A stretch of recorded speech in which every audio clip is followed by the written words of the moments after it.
We're on the record in the case of Marino versus Wagner, case number 505-292. Your appearances, please. Good afternoon, Your Honor. Christina Kerrigan, bar number 9082, on behalf of the plaintiff, Mark Marino, who is also present. Thank you. Good afternoon, Your Honor. Molly Rosenblum, 8242. I'm unbundled for the purposes of trial on behalf of the defendant, Tiffany Wagner, who is also present. Okay, thank you very much. This is the time set for your evidentiary hearing on plaintiff's motion to change custody, physical and legal custody. 1 second here, I'm going to flip my notes.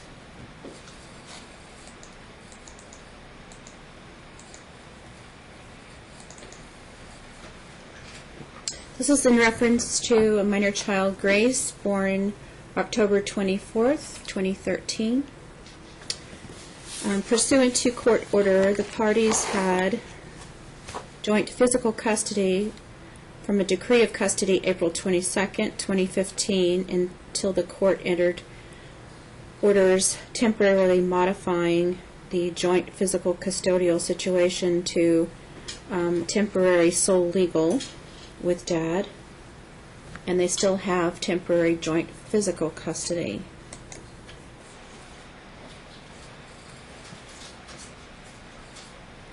The issues for trial are father's request for primary physical custody and sole legal custody for the purposes of making educational decisions for Grace. And, of course, child support if the court changes custody.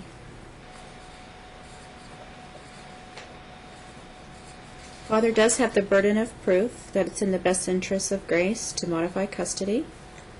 I've read your pretrial memos. So, pursuant to Rivero and NRS 125C.0045, Father may proceed on his case. Are there any housekeeping matters? I see I have proposed exhibits here. Yes, there are, Your Honor. Okay. I have two major housekeeping issues. The first is that I did schedule a meet and confer with Ms. Wagner, and she confirmed that she would be there. It was scheduled for last Monday at 10 a.m. After she failed to show up, I did call her. She stated that her attorney told her not to show up, and that I then asked her who her attorney was. She stated that she would not give me that name, and that she was not showing up. So then I left the courthouse, drove downtown so that I could drop off the exhibits to have them delivered to her home. And at that time, she called me again and said that she sent me an email regarding who her attorney was. So I did receive an email saying that Ms. Rosenblum was her attorney. I called the office. They confirmed. They said that Ms. Rosenblum was in court. By the time I headed back to court and gave her the exhibits, it had been over an hour, Your Honor. And it is unacceptable that the court issued a scheduling order, that I scheduled a meet and confer. She confirmed that she would be there, and she didn't show up. I wanted to go over the proposed exhibits. I wanted to try and reach stipulations and talk about any possible resolutions. I was not able to do that. In addition to that, by me emailing Ms. Wagner to schedule this meet and confer, subjected myself to a barrage of personal and professional attacks. I have the emails proving that. It's a violation of the behavior order. It's a violation of your subsequent order that she was to be respectful and not to harass me. And I genuinely feel that she is a threat to my safety. And the only reason I have remained on this case is because I feel that Grace's best interest is the most important thing, and my client would be at a disadvantage if I were to ask to be removed from the case. So on that note, Your Honor, I am seeking sanctions, and I am requesting that my client and I be permitted to leave at least 10 minutes before Ms. Wagner is permitted to leave so that I can ensure my personal safety and don't have that as an additional concern. With respect to your request for sanctions and violations of the behavioral order, I obviously have to take evidence on that. That's beyond the scope of our hearing today. My marshal is here and will ensure your safety.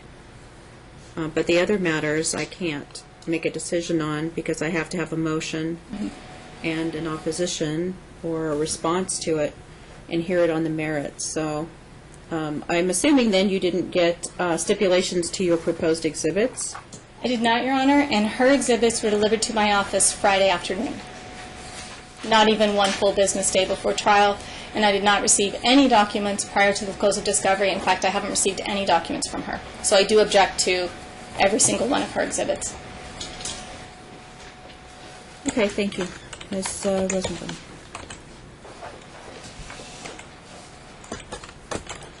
I'm not sure if the court wants me to respond. Just to the exhibits. So, yeah, the exhibits were produced late. A number of the exhibits, though, so Exhibit A, which is a financial disclosure form, has been filed. A number of the exhibits were actually filed with Ms. Peruzzi's reply that was about 150 pages long. So a number of those exhibits a number of the trial exhibits were included with Ms. Peruzzi's reply that was filed over 6 months ago in this case. So that's pretty much what I have to say. I mean, they've already been produced. They were part of a previous pleading, and then the financial disclosure form, which the court had required to be filed, is part of the record already. Okay, but there wasn't compliance with the trial management order? It is true the exhibits were produced on Friday afternoon. That is correct. And what about plaintiff's counsel trying to meet and confer and trying to get stipulations as to her exhibits? So I don't know the conversations that have gone on between Ms. Wagner and counsel. I am aware, based on conversation that my client had with my office on Monday morning, that she had attempted to contact plaintiff's counsel, was told that plaintiff's counsel was not in her office. She then contacted me and said, I can't get a hold of her, she's not there, I don't know what to do. I know, I wasn't privy to the conversation, I just know what my office has told me. That they spoke with plaintiff's counsel, and I had a trial in 14 on Monday morning. She came up, she handed me the exhibits, I signed the ROC, and that was pretty much the only conversation that we had. I think the only other communication was, did I read the expert reports in this case? And that was pretty much all there was. Okay. And did you read them? I have read Ms. Price's report and recommendations to the court that have been filed. I have not read, I believe there's a psychiatric evaluation I have not Dr. Linkite? read. That's correct. It's difficult when we're retained and bundled with the loss. That's nothing on the court. That's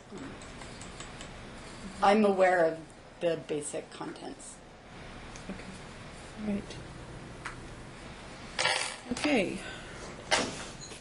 Just because a document is attached to a motion doesn't mean it's evidence or it's admitted into evidence. And defendant admittedly did not comply with the trial management order. So unless there's something of great interest to the court, they won't be admitted. I don't know. I haven't looked at them.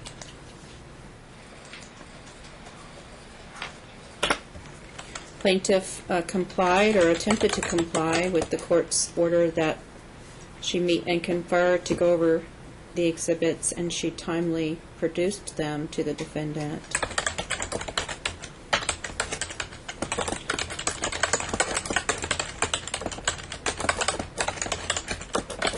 The defendant did not appear for the meet and confer.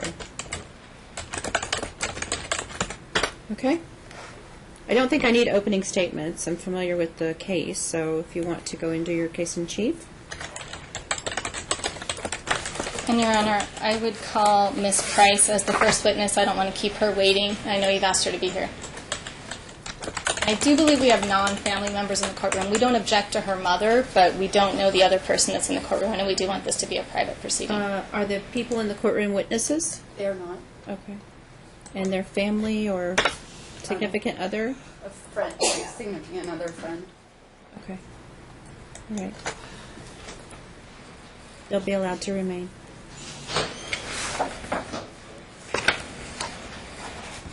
Are you already starting with your sneezing?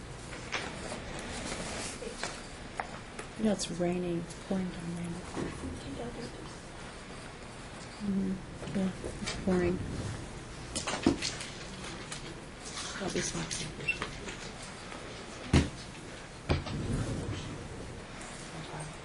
Okay. Smoke here, we're gonna stay here.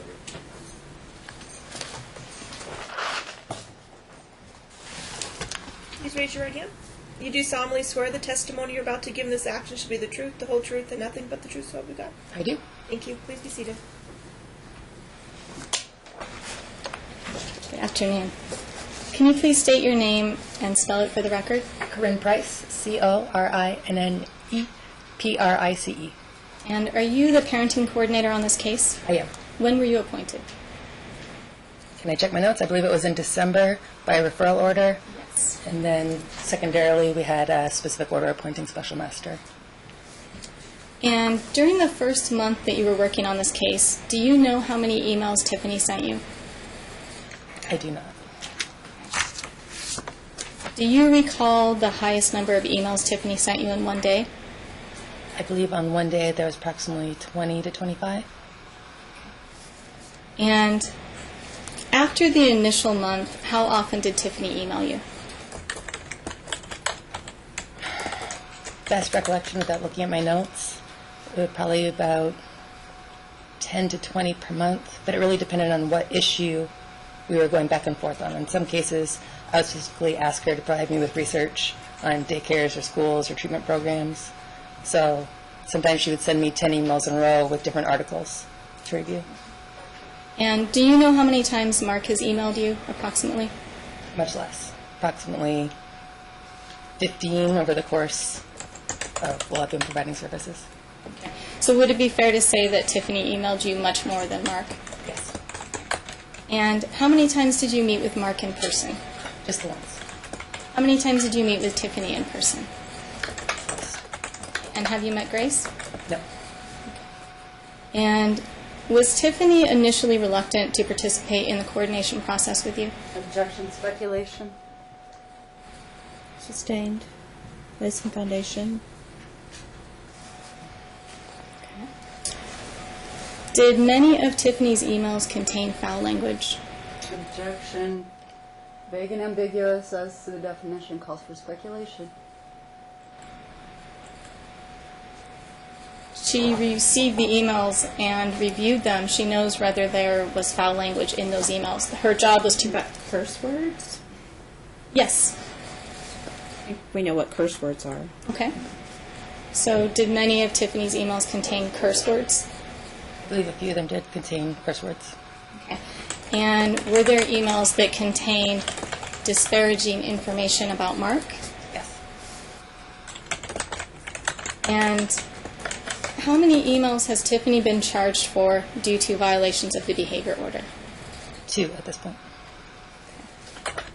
I'm sorry, I didn't understand your question. Was it your procedure pursuant to the order that if Tiffany violated the behavior order, she would be charged for that email? Charged the price of you reviewing that email? Yes. And so you confirm that she's been charged for 2 emails so far. Were there emails where she may have violated the behavior order that she was not charged for? At the beginning of the parenting coordination process, we talked with both parties about the actual specific terms of the behavior order, what was considered disparaging, what was considered out of line within the context of parent-child communication with the other parent. During the first few sessions by email with both parties, I was highlighting in red commentary by both parties that I believed was inappropriate and in violation of the order, or at least borderline questionable. They certainly weren't supportive of effective parent-child communication between the two of those. So none of those were individually charged back to either party, because I wanted to make sure both parties clearly understood what I was talking about before I imposed the, if you say it, you're going to pay for it, recommendation by the court. And did any of Mark's emails contain curse words? No. Okay. And did any of Mark's emails contain disparaging comments about Tiffany? No. And Did the parties reach a mutual agreement on several issues? Yes. And did you prepare a stipulation and order? Yes. And did Tiffany refuse to sign the stipulation and order? Yes. And is it true that Tiffany asked you for legal advice outside the scope of parenting coordination in several of her emails to you? Objection elements. I didn't understand the question. I'm sorry. Can you say it again? Yes. Is it true that Tiffany asked you for legal advice outside the scope of parenting coordination in several of her emails? I'm not sure it was specifically requesting legal advice. It was more seeking guidance on how to navigate which issues were for the parenting coordinator and which issues were for the court to determine. There was a lot of confusion about that at the outset. And do you think that Tiffany understands what your role is as the parenting coordinator? I believe we still need some clarification on some issues because my report and recommendation said, for example, the custodial exchange location.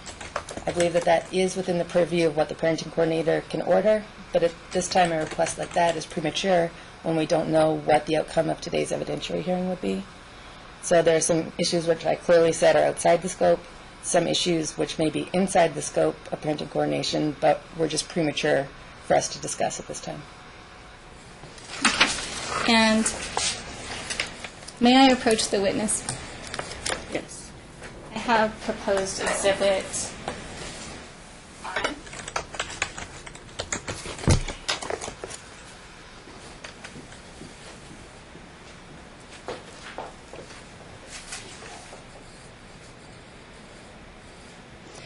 And is this an email that Tiffany sent to you?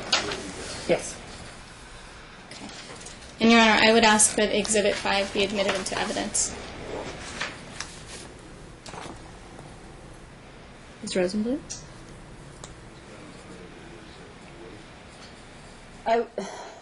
On the ground that it's hearsay and not the best evidence, I would object.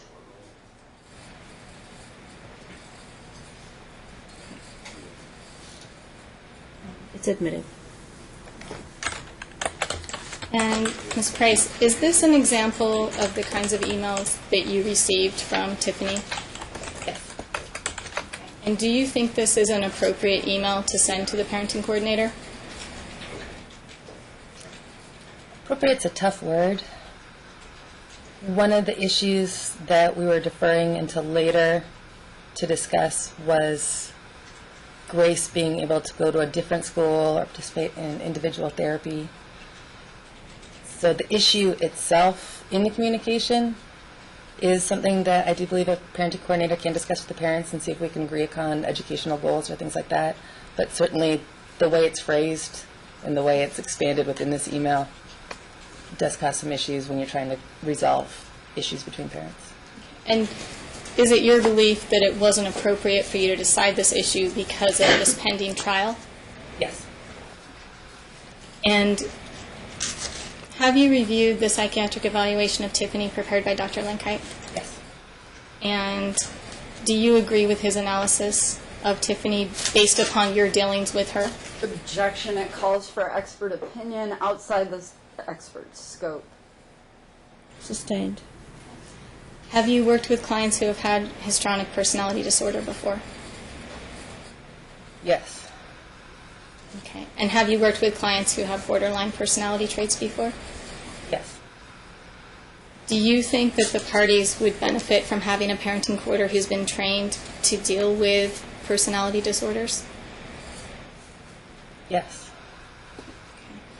Do you think Tiffany is capable of improving her co-parenting skills? Did Mark contact you about an exchange where Tiffany dropped off Grace without her hearing aids? Yes. Okay. And how did you handle this situation?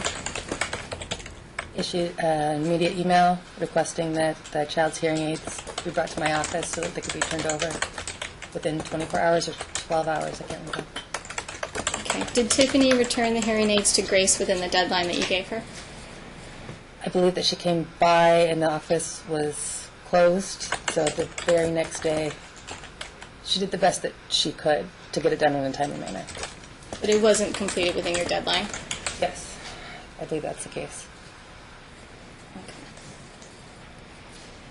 And was there any financial consequence for having to respond to Tiffany's failure to deliver the child with her hearing aids? No. No further questions.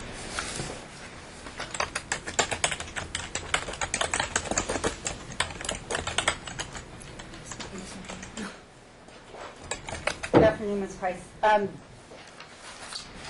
many cases in the last 12 months have you served as a parenting coordinator?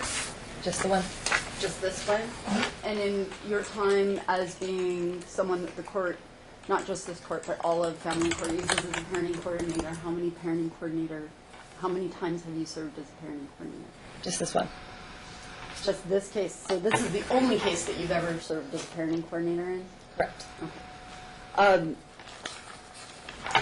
You're a practitioner in family law, is that true? Mhm. And you've had cases where parenting coordinators have been involved, is that true? Yep.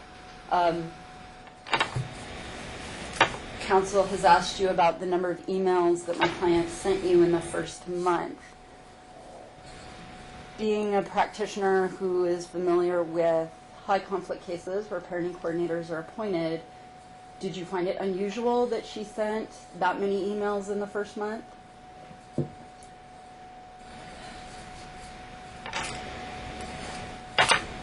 I found it unusual that there were so many, but I believe that the reason that there were so many was she was new to the parenting coordination process.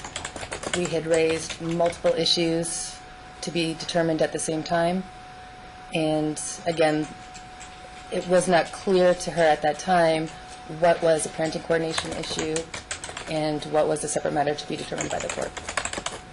So, overall, the fact that she had sent more emails than Mark in the first month of your involvement in this case, given the issues involved and the confusion regarding your role, was not unusual. Is that fair? Yes, that's fair.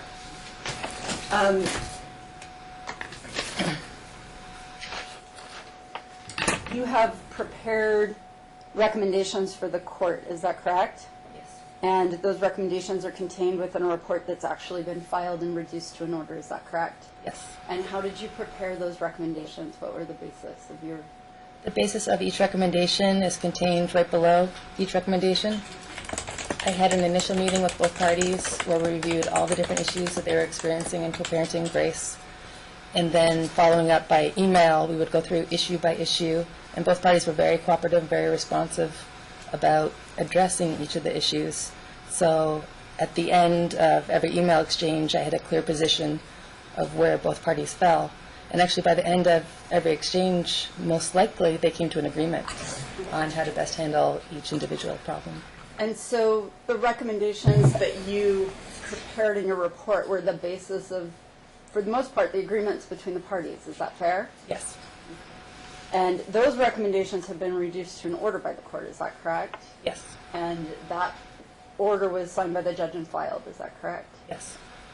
As you sit here today, well, let me ask you, have you had further communication with the parties since you prepared your recommendation and it was reduced to a court order? I have had further communications with parties, but nothing that has been reduced to a subsequent recommendation for the court. Is there anything about those further communications that causes you to want to change the recommendations that you made to the court? No, it was on a separate issue of Grace's school attendance. And do you have any new recommendations for the court as you sit here today? Not at this time. Do you have an opinion in this case whether your parenting coordination services will still be required for these parties? I don't have an opinion on whether my parenting coordinator services would be beneficial, but I believe a parenting coordinator would greatly assist the parties. Communication issues back and forth are still very problematic.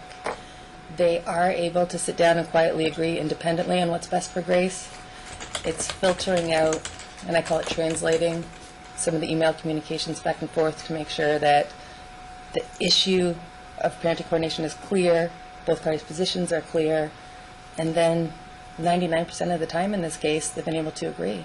So I believe that parenting coordination would assist them in communicating and coming to agreements without having to come to court and have the court decide those issues. One of the recommendations that you made in your report included a timeshare for this child. That was essentially what I believe the parties are doing now, which is mom Thursday to Sunday. Is that It made no recommendations about timeshare. There is a court order, though, that establishes what the timeshare is. Is that true? Yes. And did the parties make any agreements with your assistance to that timeshare? No, that would be outside the scope. We discussed exchange arrangements. Okay. And so, as you understand it, the parties cannot agree on where the Sunday exchange should occur. Is that fair? The parties agreed that on non-school days and outside of emergencies or issues involving the child, that they would meet at the target location on Blue Diamond. It was mutually equidistant between their homes. There was surveillance cameras, security, so they believed it would be a safe place to exchange the child. But this court specifically ordered the Donna's House exchanges on Sunday, and because that's a substantive court order, I didn't have the authority to change it.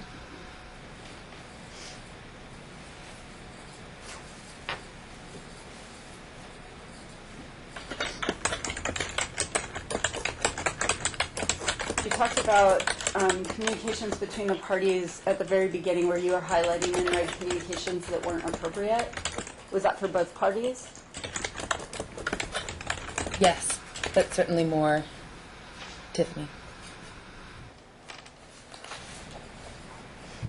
The last question that counsel asked was regarding hearing aids. Mom returned the child without hearing aids, and you were involved in that Yes. issue. And you said that you had notified Mom that she needed to return the hearing aids to your office. Is that correct? Yes. And she did that the next day. Is that correct? Yes. Okay. Do you remember what time of day you notified her that she needed to return the hearing aids? I don't. Did she offer an explanation as to why the hearing aids weren't returned with the child? I believe that they had fallen out of the backpack and they're in her mother's car. There's a reason where she didn't physically have them with her. She had to get them back from her mother. And then I did not want the parties meeting up independently. You know, if we have a Donna's House visitation situation, I didn't want them to meet in the parking lot, so I decided the quickest, easiest way was to go through my office. She dropped them off. I wasn't concerned about her timeliness in responding to the hearing aid issue. And then Mark was immediately there within 10 minutes of my telephone call to pick them up. Was there any concern that maybe Mom had purposefully withheld the hearing aids? No. I don't have anything further. Just have a couple of follow-ups. Regarding the hearing aids, did you give Tiffany the option of dropping off the hearing aids at your office or at Grace's school? Yes. And do you recall that you also told Tiffany you wouldn't be at your office after 5? I don't recall that specifically, but I wouldn't be at my office after 5. Okay. And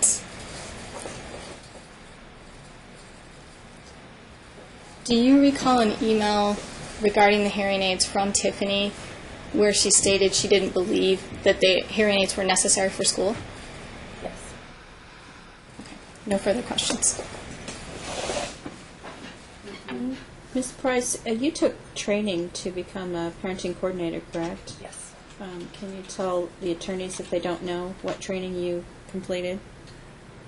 Prior to, I just became a parenting coordinator officially pursuant to the Family Mediation Centered standards. I believe the training was last year. I'm working with Claudia Schwartz through the parenting coordination process. You also need to have, in addition to the specific parenting coordination training, you have to do the child interview training as well, which is a second full-day session. And then I have the mediation qualifications and the collaborative law qualifications that underlie the official parenting coordinator status. We haven't had any discussions about this case, have we? We have not. Well, thank you. Next witness. Your Honor, next I would like to call Tiffany Wagner. May I approach and grab my exhibit book?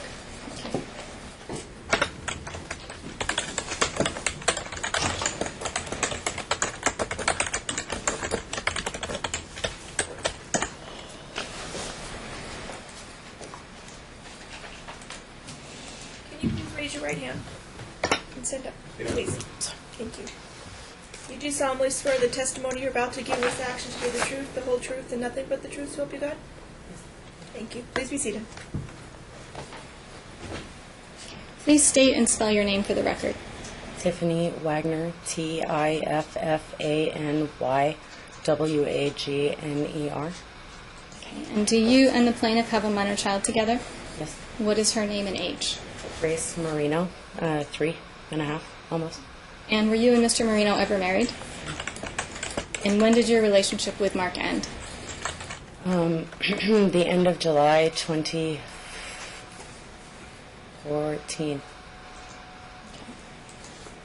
And do you think smoking during pregnancy is harmful? Objection, relevance. Sustained. Okay. Are you aware that there's a current order that you not smoke in the presence of Grace? Yes. And do you currently smoke? No. Well, no, I don't smoke in the presence of Grace. Do I smoke? Yes, cigarettes, some things, yeah. Okay. How many cigarettes would you say you smoke per day? I mean, it's really hard. It depends on the day, I suppose. Okay. And do you smoke in your house? No. Do you smoke in your car? Have you ever smoked in your car? Yeah, in my whole life, I'm sure. Yes. Okay. Have you ever been fired from a job besides Planet Hollywood? Objection, relevance. Relevance? Your Honor, part of this case is that she claims that my client had her fired, so it's relevant to see if she's ever been fired from another employer. I don't find it relevant to a change in custody if she's alleging that. So I haven't heard that. If it comes out in her testimony, I don't think it's relevant. Okay. And were you fired from Planet Hollywood? Objection, relevance. Sustained.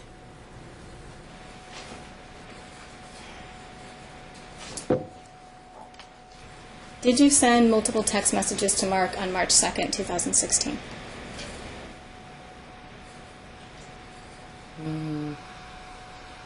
Yes. Okay. And were those text messages regarding your employment at Planet Hollywood? Yes. And isn't it true that you blame Mark for getting fired from Planet Hollywood? Objection, relevance. Is this after the behavioral order? Your Honor, it's prior, but it's relevant to her behavior towards my client. It was long before. If it's Must be a year. subsequent to the behavioral order, it's relevant. If it's prior to, it's not relevant. Okay, Your Honor, it's related to her battery domestic violence case. Let's go right into that then. Okay. On March 2nd, 2016, did you pepper spray Mark in the face? In self-defense. And I need you to answer yes or no to that question. Yes, in self-defense, I did. Okay. And where was Grace when you pepper sprayed Mark? She was locked in his truck. Okay. And were you concerned about harm to Grace when you pepper sprayed her father? His hands were on around my neck, so I was mostly right there concerned with my own. And Your Honor, she's not answering my questions, so I'm going to request that she's qualified as hostile if she can't answer my questions. I mean, So, no. we're gonna try this at again. that time, Okay. sure. Were you concerned about harm to Grace when you pepper sprayed her father? Not imminent harm, no. Okay. And were you arrested on March 2nd, 2016? Yes. And what was the charge? But domestic battery, Okay. And was Mark the victim in that case? allegedly, yes. And did your battery domestic violence case go to trial? Yes. Did you testify?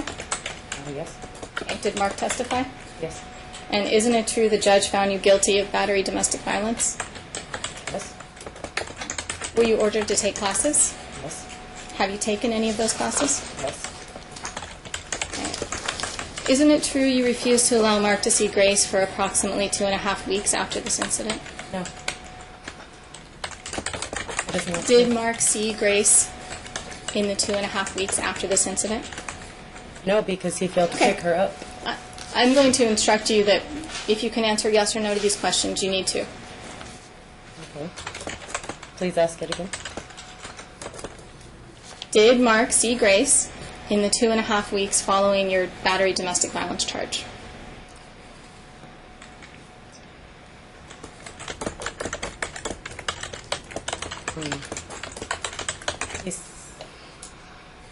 Can I look at the exchange log that I have to see the first time that he came to pick her up? It was, I believe he came March 17th. Okay, so 17 minus 2 is 15. So 2 weeks is 14 So would it be days, fair so that in the 15 2 days. weeks after the incident, he did not see Grace? Well, he had a TPO on her for 8 of those days. So no. I think that there's something is unclear. So there was one custody exchange after the battery domestic violence charge, correct? Where Grace was exchanged to your custody from Mark's? There was a TPO on me between me and my child. I could not see my child from You're- March 2nd you're not until answering March my 10th. questions. That's not what I I'm not asked sure you. what your question is, Okay, ma'am. I'll tell you what my question is. After the battery domestic violence charge, did Mark exchange custody of Grace back to you on the next scheduled day? No, he did not. So it's your testimony that you did not have custody of Grace after March 2nd, 2016? Objection, Ms. State's testimony. I was in prison. Stop. Let her rule. Okay. Even if you don't recall the date, do you recall that Mark exchanged Grace back to you after March 2nd, 2016? It is not that I don't recall the date. It is that you are completely obstructing the facts.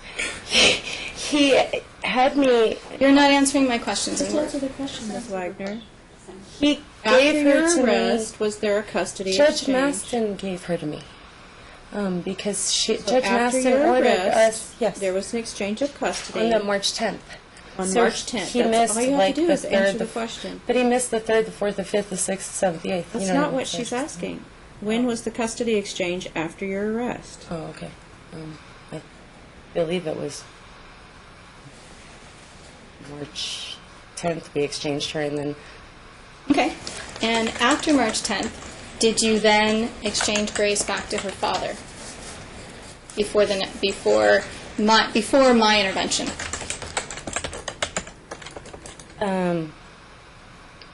well, yeah, I met him. He demanded that we meet at Martin Luther King. So my attorney, Greg Knapp, I couldn't discuss anything with him. So Greg asked Okay. him. I want to know He sat if there. you exchanged Grace back to Mark after I the showed up first every time custody that I was exchange. supposed to, and I know that Mark showed up on March, 17th or 18th, I think, finally. So He can didn't show you up for, can like, you 2 tell the weeks. court how long Grace went without seeing her father after March 10th? I think he abandoned her for I don't know. He came once. Hold on. I would have to look at the log, honestly, because I don't want to give the dates wrong. If But you he don't just know, didn't show up several times. He You didn't need to show up answer for at that you least- don't know or you don't recall. I think he finally showed up 2 weeks after he was supposed to.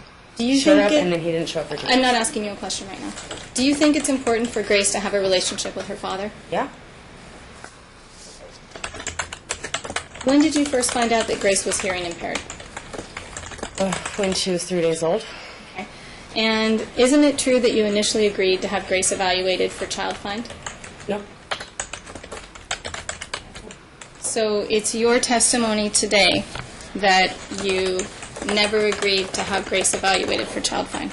I can produce a document from March 18th of 2016 that is declining services. So long before August, when your My client question is, did scheduled you it. ever agree to have Grace tested When the court ordered it, yes. prior to that date? Nope.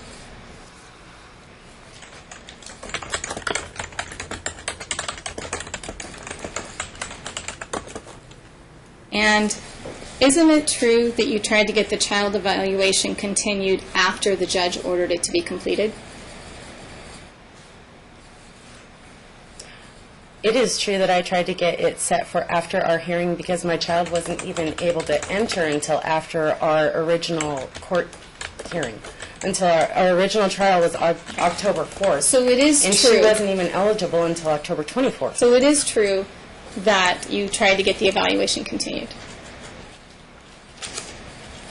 No services were ever changed.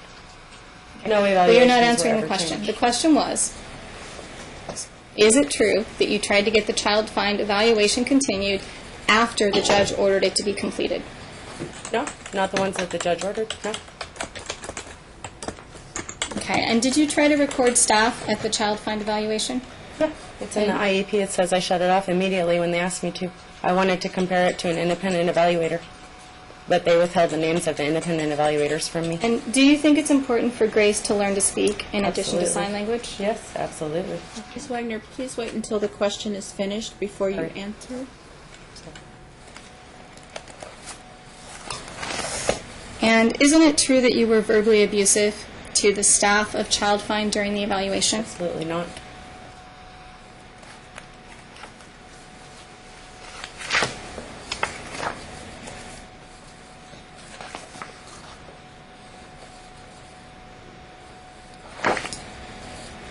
And, Your Honor, may I approach the witness with proposed Exhibit 7?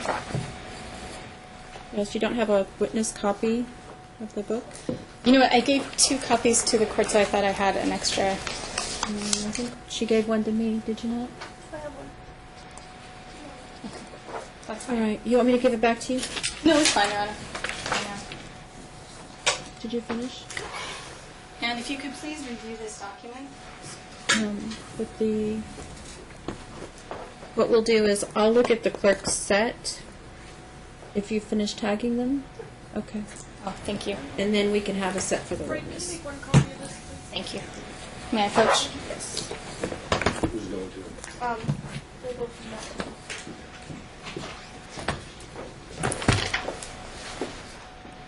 What? Don't write on it. I know. He told me already. And Tiffany, have you received a copy of this document before today? Possibly. No, like from them. No. Did you receive a copy of the documents I produced to you that were subpoenaed from Clark County School District? No.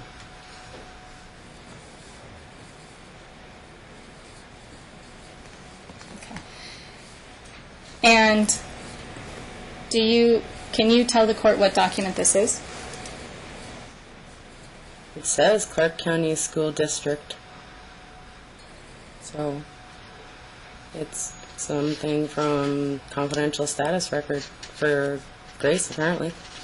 From what, I don't know, maybe her school or... And does it say in this record that you verbally agreed to have Grace tested for child find? Objection, it's speculation, it's hearsay. The document This hasn't completely- been authenticated. Who is this? Who wrote this? Who does this? The Fox Foundation. And Your Honor, I am offering this exhibit for the purposes of impeachment. This is part of the documents that were subpoenaed from Clark County School District, which were timely produced to plaintiff and are very important to get to the truth of these matters. When were they produced to the plaintiff? Pursuant to 16.2, I would imagine. Yes. As soon as I received them, they were mailed to her address, and I apologize. I have a very thick file, but it was within 2 days of receipt from Clark County School District. And that was when? When did you receive them? I Before the received. close of discovery? Yes, I did. All right. And did you receive any objection to their authenticity? I did not. Are you using this document for purposes of impeachment? Yes, I am.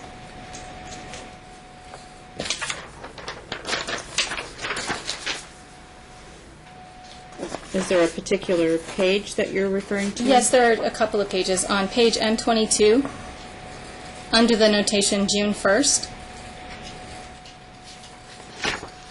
referencing that she verbally agreed to the child find evaluations.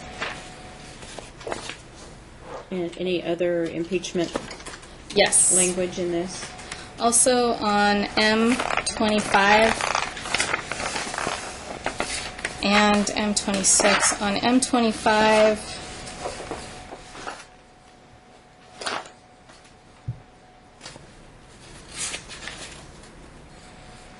I apologize, not M25.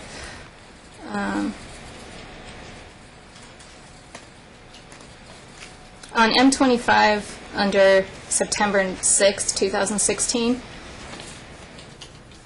parent was verbally aggressive with staff during this meeting. And M26, under September 7, 2016, mother was verbally abusive to staff. Whose notes are these? These are the confidential notes of the evaluation team that was present during the child find evaluation. But I have notes that say Are they going to be testifying? No, Your Honor. Okay. Then I have to exclude them on the basis of hearsay.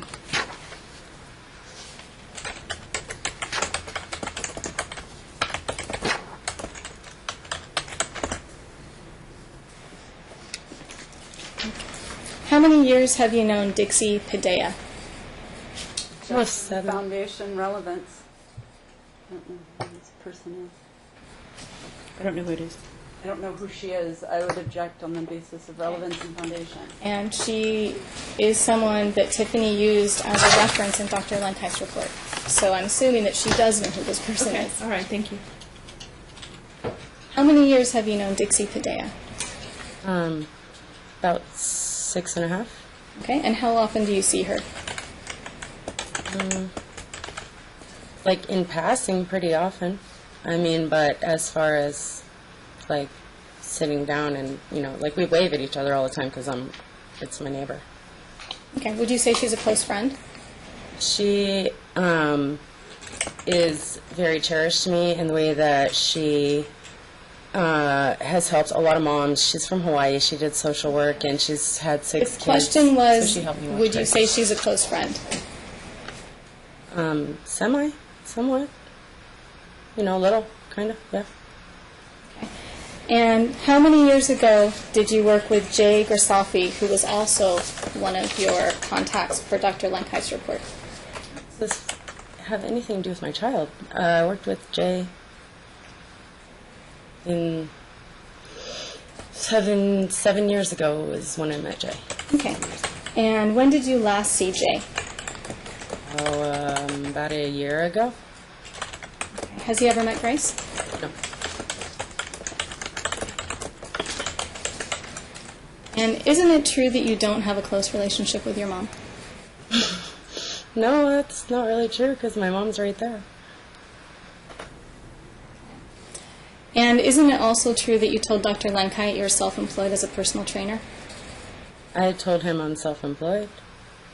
So it's your testimony that you didn't tell Dr. Lenkeit you were a I personal told trainer? him that I am self-employed, and I told him that, currently at that time, I had a couple of friends that wanted, training advice or help with training, but I wasn't receiving money. It was just, helping friends with this or that. Did you also tell Dr. Lenkeit that you were bartending? No. I bartended one event. Okay, so you would deny making that statement to Dr. Lenkeit? Objection argumentative. Overruled. What's the question? No, Do you deny I do not. making a statement to Dr. Lenkeit that you... Well, I you- bartended one event in the past year, and I Okay, bartended the question is for not 12 whether or years. not you bartended. I don't know when The you were question asking if I is, did bartended. you make this statement to Dr. Lenkeit during your psychiatric evaluation? Did I make the statement that I am a bartender? Yes. Well, yeah, I was a bartender for 12 years. Okay. Dr. Lenkeit asked you in the evaluation process where you were employed. Do you recall what your answer to Dr. Lenkeit was? I'm certain that it was that I'm self-employed because I have not been employed by an institution since Mark got me fired. And on your financial disclosure form, which was filed March 28, 2017, you wrote that you are an ASL instructor, correct? Certified to be, yeah. Okay. And have you earned any money as an ASL instructor? Not yet. Okay. And how many jobs has you applied for as an ASL instructor? That's not really how it works. Okay. Just answer my question. I guess 3. Okay. And where have you applied? Park County School District. And then I have a private family that wants me to teach them at their home. So there. And then I approached a venue last week. So, because it's like I would be the entrepreneur utilizing their space, you know. It's a kids' play And place. did you apply to work at Don Hayden Elementary as a sign language interpreter? Yeah, CCSD. That's what I just said. And when was your last bartending job outside of Planet Hollywood employment? I worked one day at the convention center at the union sent me. This for Aramark was the company, I guess. Okay. And are you currently working as a personal trainer? No, I mean I help friends sometimes. And isn't it true that you claimed you could not meet me to exchange exhibits because you had a client on March 24th, 2017? I was meeting with a potential client, yeah. Okay. And how much money have you earned as a personal trainer since March of 2016? I just told you right now, I've only helped my friends. That's it. And how much money have you earned as a bartender since March of 2016? I feel like it was like $100 or $150 that I made that one day that I worked. Have you been searching for any other employment since March of 2016? Yeah. What kind of employment are you seeking? I've gone on interviews for bartending and food service and cocktails. And how often does your mom watch Grace for you? When I worked, she watched her. Okay, since March 2016, how often does your mom watch Grace? I don't know how to answer that because, we go spend time with my mom because we like hanging out there with her, but I haven't needed her to babysit because I haven't had, I try to get my business stuff done on the time that Mark has Grace, so I don't need a babysitter, so it's not like that. Okay, so would it be your testimony that your mom has not watched Grace at all for you in the last year?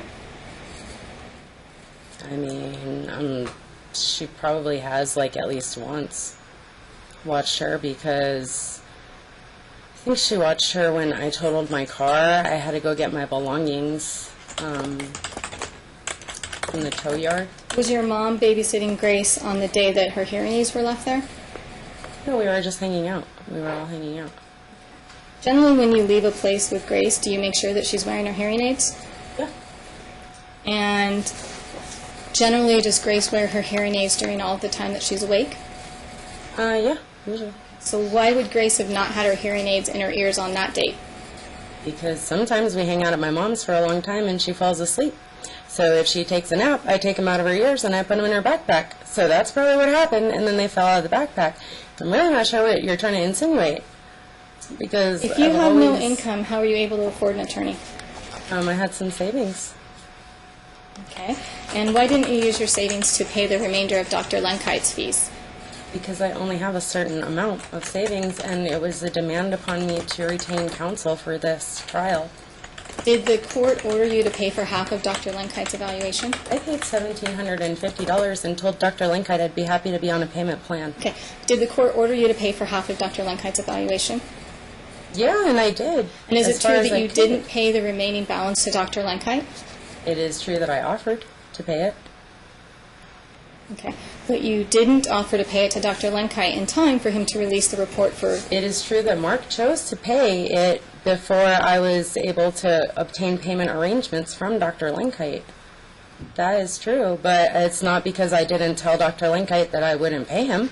I just told him I needed to make arrangements because there was too much on me. I had to pay him and the parent coordinator and retain an attorney, and I needed to pay my paralegal, and I couldn't. I wasn't trying to not... Mark just volunteered, I suppose. And do you take any responsibility for being fired from Planet Hollywood? I don't understand the relevance of that question.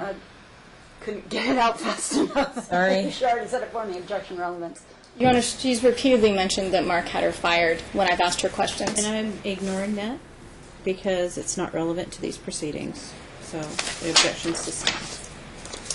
Have you reviewed Dr. Lenkite's psychological evaluation of you? Briefly, yes. Do you intend to follow his recommendations? I intend to do whatever the court tells me to do. So, Do you think you need to seek psychiatric help? no. Have you reviewed the behavior order which was filed on June 14th, 2016? Yes. Okay. Have you followed the behavior order? To the best of my ability, yes.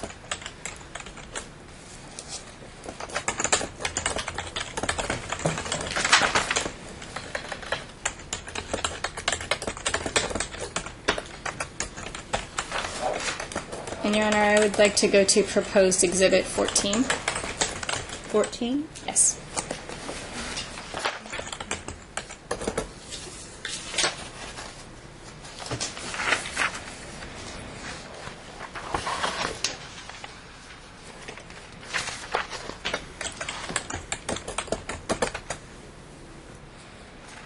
And have you, Tiffany, did you have a chance to review proposed exhibit 14? A little bit, yeah. Mm-hmm. Okay, and is this an email that you sent to me on March 15th, 2017? No. Thought I sent it to Mark. Hey, Mark, I was just thinking. Are you on exhibit 14? Maybe not. Hello again, Miss Kerrigan? No? Yes. Okay. Yes. So then, I'm sorry. Then let me. Okay. Is that an email that you sent to me on March 15th, 2017? Yes. Okay. And isn't it true, Yes, Your Honor, I would ask that exhibit 14 be admitted into evidence For what purpose? for the purpose of showing that she violated the behavior order. Just a few days ago? Yes. Have you seen the exhibit? I have the exhibit. I guess if there's specific questions, I'll object as needed. Okay. All right, then it's admitted. Okay. And Tiffany, if you could please read for the court on page M87, starting with "we can settle for," which has been redacted due to settlement negotiations. Okay. Page 87.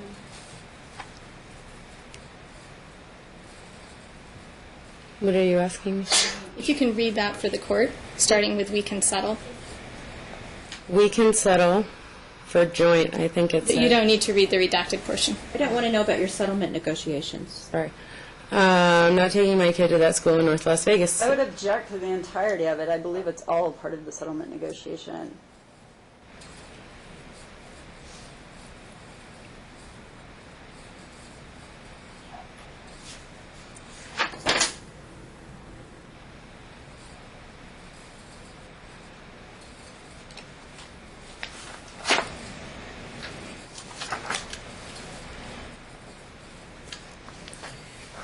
No, it doesn't seem to be. As I look at the first part of it, she's talking about Dr. Lenkite. Your Honor, this is a response to me trying to schedule the meet and confer. These aren't. She inserted settlement negotiations. It was not settlement negotiations.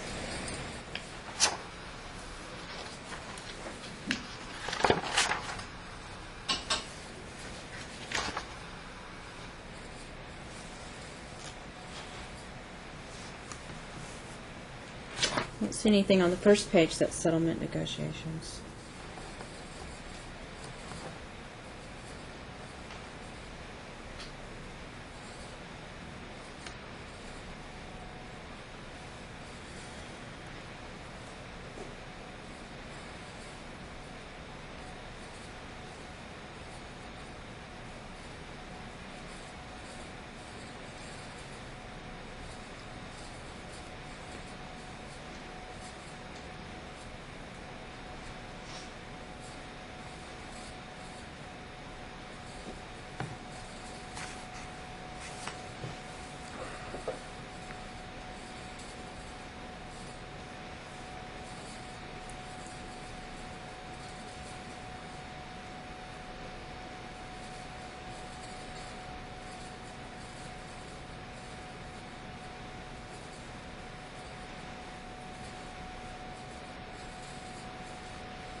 Yeah, I don't see the settlement, except for, it looks like you redacted just a very brief word or two.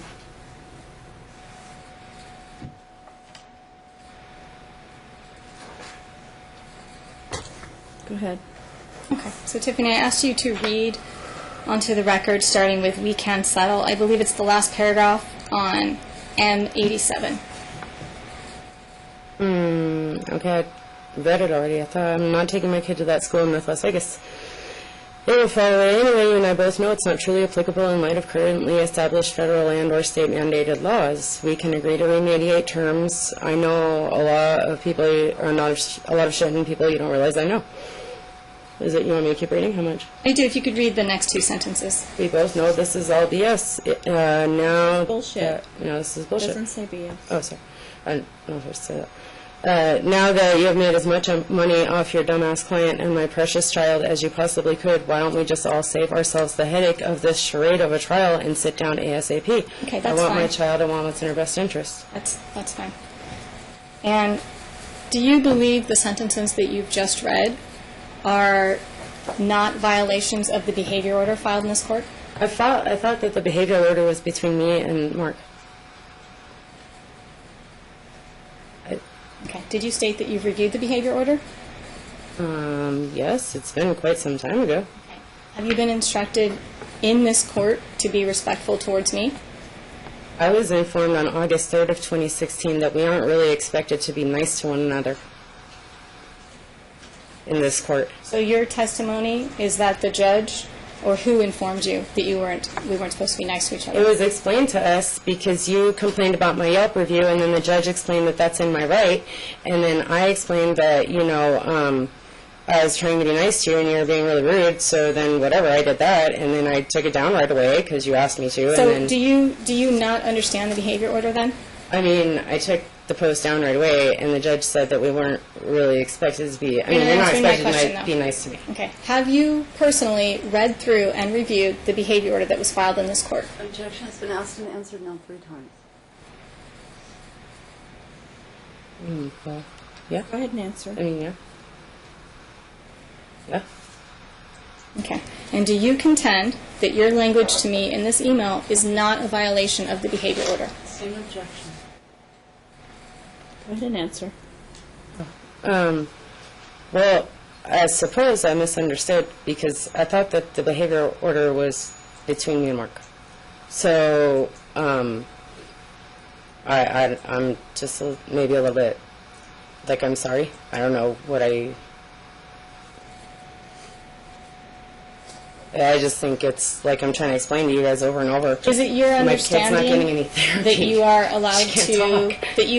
to say bad things about Mark to anyone but Mark? Oh, I don't say anything bad about Mark. Okay. Are you allowed to write emails to people about Mark that are disparaging to him? I don't, no. No. So, okay. Like, no one that's We involved in could this please case look whatsoever. at proposed exhibit 11. Thank you. Wait a minute. I'm sorry, not 11. I apologize. We could please look at proposed exhibit 4.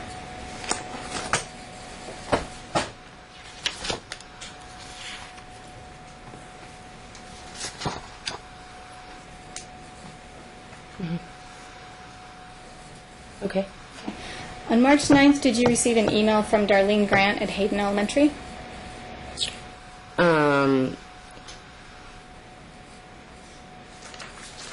Probably, yes, sorry. Okay. And isn't it true the email was notifying you that yearbooks were available for purchase? I suppose, yes. Uh-huh. Okay. And did you respond to this email? Maybe, I guess. Yeah. Okay. And does proposed exhibit 4 contain your email response to Miss Grant at Don Hayden Elementary? Yeah, I guess. Your Honor, I would ask that exhibit 4 be admitted. No objection. It's admitted. Okay. And Tiffany, in this email to Miss Grant, do you believe that you said anything disparaging about Mark? I don't think I said anything about Mark. Okay. Could you start with reading Hold on, Thanks, can I Darlene? just read it, please?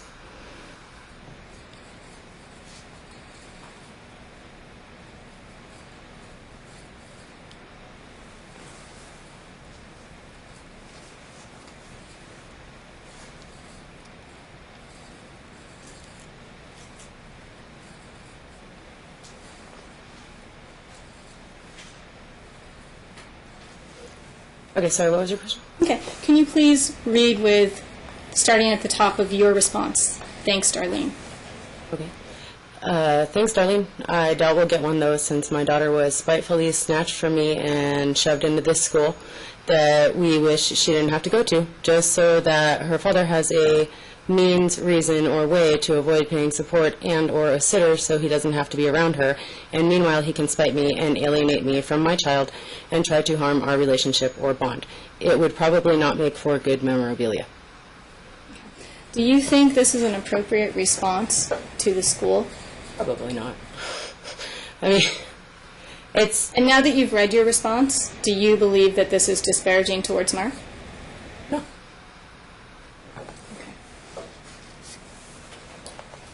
I mean, it's what he's doing, so I don't feel that that's... She's not getting any speech therapy at this school. There's no question pending. Well, there's an implication pending, but...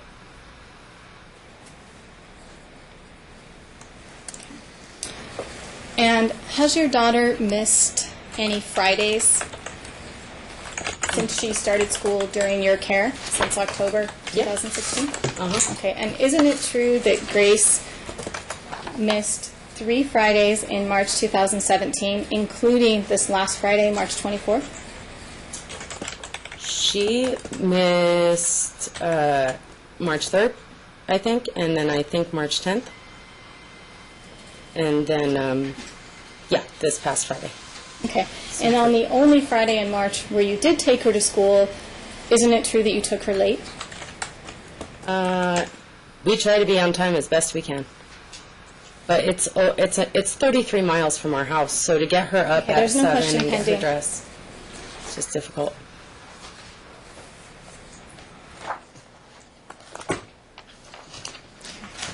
And proposed Exhibit 6, if you could turn to that, please.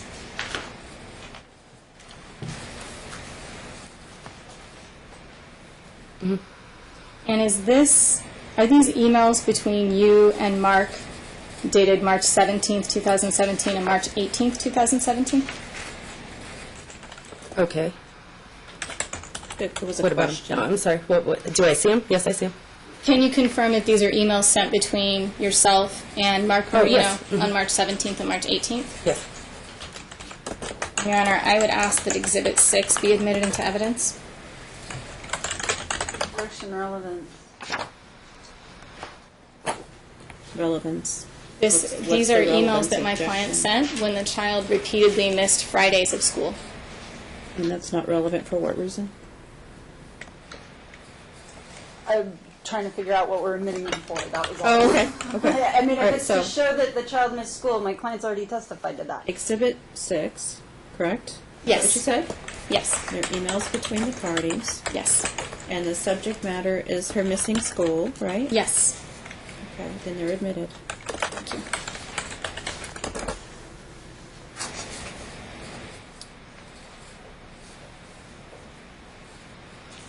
And have you had a chance to review these emails again, Tiffany? Yeah. And do you believe these emails contain any disparaging remarks about Mark? Can you explain disparaging to me? Because Anything negative about Mark? Negative. Sometimes a thing is happening in life that is factual. And Can we to strike her state it, answer? Yes. I need you to answer the question. Do you know what it means to say something negative about another person? I know what it means. Yes. Okay. And on page M20, can you start with Satan? It's about in the middle of the page. Satan never lets you And take read a out break, loud. huh? Mhm. Keep That's going, right. please. Satan never lets you take a break, huh? Well, as best you can, you absolutely must make sure that other people get her sick, and she gets shoved in a room with molesters stuffed with nutritionally abhorrent food, and denied all her physical, mental, emotional, and formative needs and well-being and proper care. We pray for you daily, you poor thing. Okay. And do you believe that this is a positive message that you wrote to Mark? I am praying that he would just see, like, that she needs therapy, and he's Question is, depriving do her from you it. believe this is a positive message that you wrote to Mark? I do not judge this message as negative or positive. What if it were sent to you? How would you judge it then? Well, if I was, Negative or positive? I mean, Your Honor, Negative or positive if it were sent to you? but I mean, I guess negative, but I wouldn't take someone's kid away and just take them away just to take them The away. message that you're sending here, is it negative or positive? If I wrote this to you. I mean, it's negative, but if I was doing it and somebody's pointing it out, is it my fault for pointing it out, or isn't it like not cool that he's doing it? I mean, I understand, I just want to take her to therapy on my days. I don't understand why he makes me take her there.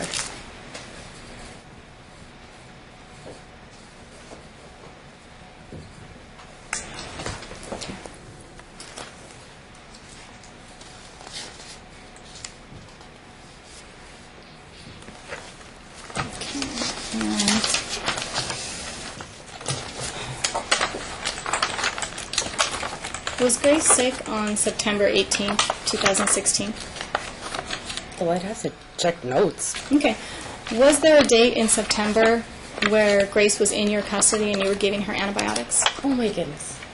I have the church Okay, email. the question is there a date in September 2016 that you were giving Grace antibiotics while she was in your care? Probably, yes. Okay. And isn't it true that you failed to bring the antibiotic to the custody exchange? Yeah, it's true that I forgot it, yes. And isn't it true that you told Mark to buy his own? It is true that I said I would provide it any hour on the hour at Donna's house, anytime he wanted, and that I was at church volunteering right then, so I couldn't come right away. Isn't it true that you told Mark he should buy his own prescription? It is true what I just stated to you, ma'am. Okay, It is I true need that I you to told him answer I the was very question. willing to bring it any hour on the hour to Donna's house. Did anytime you he wanted. also tell Mark that he should buy his own antibiotic for Grace? I feel that, considering Mark never spent a dime on delivery, prenatal care, prenatal Can we vitamins, strike nothing her afterwards. answer here, Your Honor? Yes. Okay, you need to answer my question. What is Isn't What it is the true question? that you told Mark he should purchase his own prescription antibiotic? We should each have financial responsibility for my child, I believe. Okay. So is it your belief that if Grace is prescribed a medicine while she's in your care, that you don't need to send that medicine with Grace when you exchange custody? Why would you accuse me of that when I've always sent it? Okay, you and I just offered to testified send that it. you did not send I the antibiotic. testified that I accidentally forgot it, and I told him I would bring it any hour on the hour. Of course, it is important for my child to have her medicine, and of course, I would provide it. God bless you. And of course, I offered any time. Your Honor, can we see proposed exhibit? I want to turn to proposed exhibit 12. 12.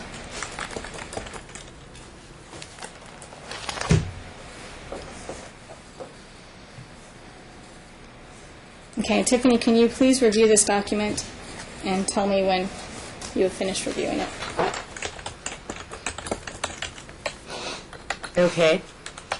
Tiffany, is this document a copy of emails between yourself and Mark Marino on September 18th, 2016? Yes. Your Honor, I would ask that Exhibit 12 be admitted into evidence.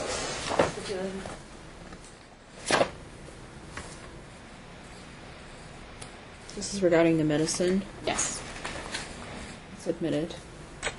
And Tiffany, if you could please read for the court on M83, starting with, "Oh, I'm so sorry, Mark."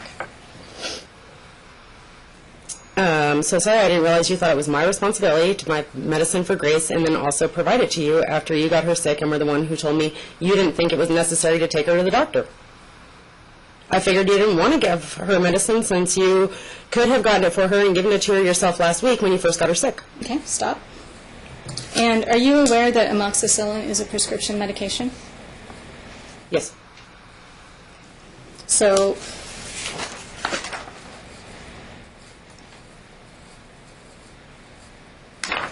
okay.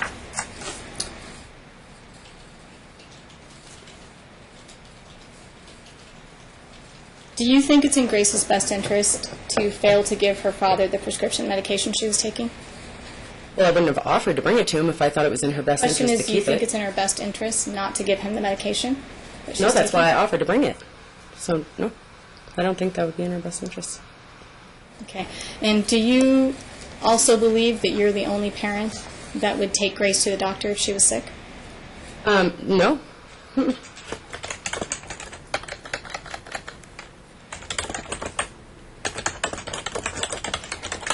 For the exchanges at Donna's house on Sundays, are you dropping off Grace? Mm-hmm. Yes. If you're following Donna's house procedure, would you leave before Mark does? Yes. Okay. Isn't it true you followed Mark in your car after he picked up Grace from Donna's house? No.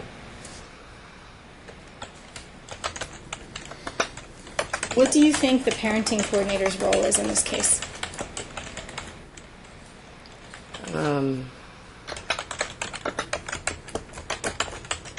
Well, she made her recommendations. What do you think she is? What kind of decisions do you think she is supposed to help you to reach an agreement on? I'm not sure. Okay. Do you think that she can overrule the judge in this case? No. Did you ask her to do things that were contrary to what Judge Hughes had already ordered? I was very relevance. Overruled. No, I was very confused on what her role was. Okay, and are you still confused? A little. Did you agree to exchange Grace at Target when there is no school or she's ill on Thursdays? Yes. And isn't it true that you agreed to all the terms in the stipulation and order prepared by Ms. Price? I don't know because she did too. So, like the first one I told her I would sign it, but I was asking her why can't we just do this one all the time instead of like Donna's house just because I'm kind of broke right now. So just what's the point when he sent me an email that he followed me there anyway, like what's the point? So, And you understand that the judge ordered you guys to exchange custody at Donna's house? I suppose I did not understand that I was asking. I thought Corinne could say, yeah, I mean, since you've done it twice at Target and it went well, then yeah, you guys can do that. I didn't understand, and she explained to me, though, that that was not in her scope and that she would have to pass that off to the judge. And then, I did understand Isn't it true that. that Corinne helped you guys with the alternative exchange because that was not part of the judge's order? What? Yes? Okay, so you do understand the reason why the two of you were negotiating for an alternative location, correct? Yeah, well, because we needed one, because the school was closed.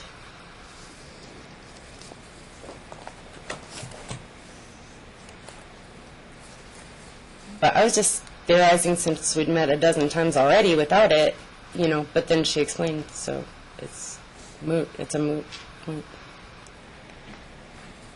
Okay. And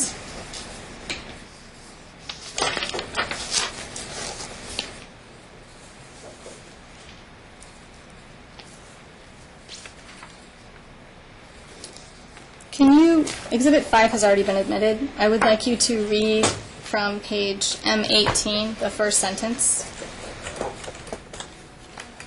for the record. 5? It's not in. I have a follow-up question that I want to ask her regarding this sentence. It's not in evidence. Exhibit 5? It is? Clerk told me no. Ms. Price verified, and I asked that it be admitted. Hold on.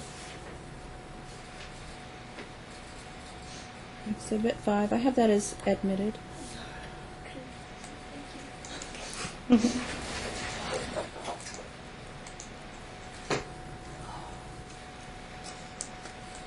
What was the Bates number? It's M18. Okay, thank you. If you could read the first sentence out loud, and then I have a follow-up question on that. Can the judge create her own law specific to one individual case which simultaneously violates both federal and state laws which are currently in effect for all other persons in this country, and then strictly enforce her made-up laws upon that case, sorry, Judge, to the degree of threatening to take physical custody away and revoke the already established custodial rights of the parent and until then the primary caretaker? Sorry. Is it your belief that having Grace receive speech therapy and other services through Clark County School District is a violation of federal and state law? Oh, no. She's not getting any therapy, though, there. Anyway, she's getting 2 hours a month of therapy. Okay, the question was, do you believe that Grace receiving speech therapy and other services through Clark County School District is a violation of federal and state law? No, you're kind of reading it backwards. Like, Okay, kids, I need it's you to not- answer my question. You don't get to elaborate. No, I don't think that violates state law, but I think that they're not obligated to go to school until they're 4 to 6 years, or until they're 6 years old. Some places 4, but here 6. Okay, So- so you believe that receiving free services through No, I Clark County believe School being District... denied services and forced into this school is what is in my daughter's best interest. So, like, since it's not even a So law that it's we your have to send her there, testimony? why does he keep saying that we have to send her there instead of giving her therapy? She's not getting therapy there. Do you understand that Judge Hughes ordered your daughter to be able to attend this You understand school? that Judge Hughes does not have the kind of time that it would take a human being to look into every intricacy of every single case that is laid out in front of her. And Your Honor probably doesn't have the time to, like, he hid it from me that she was only getting 2 hours of therapy a month until I finally got the IEP, which he withheld from me for, like, I don't know how long. Or, no, he sent it, and I didn't get it because I thought it was one of your OSCs. But it clearly says in the IEP that she's only getting 2 hours of speech therapy a month, and all I want to do is take her to therapy on Thursday and Friday. And he's saying, like, no, you have to take her to the school. And I'm like, and then Corinne explained, that you have to ask the judge that, and there's a due process till trial. Which, I'm sorry, but I was just confused, and I don't understand why Mark is trying to deny her of, like, 8 additional hours of therapy a month. I mean, that's just on Thursday and Friday. She would get an hour each of those days. Have you reviewed Grace's individual education program? Yes.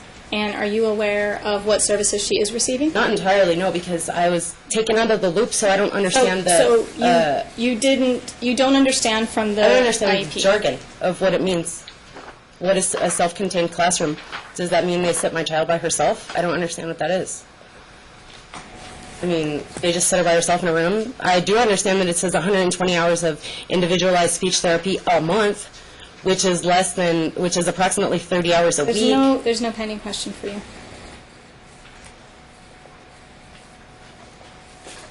And if we could go to proposed Exhibit 9.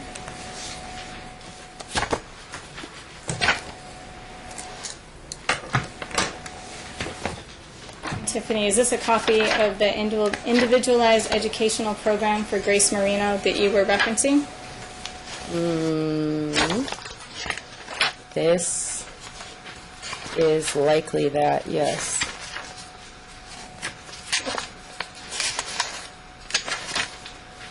I was looking for the very clear and concise chart at the end that says she only gets 2 hours.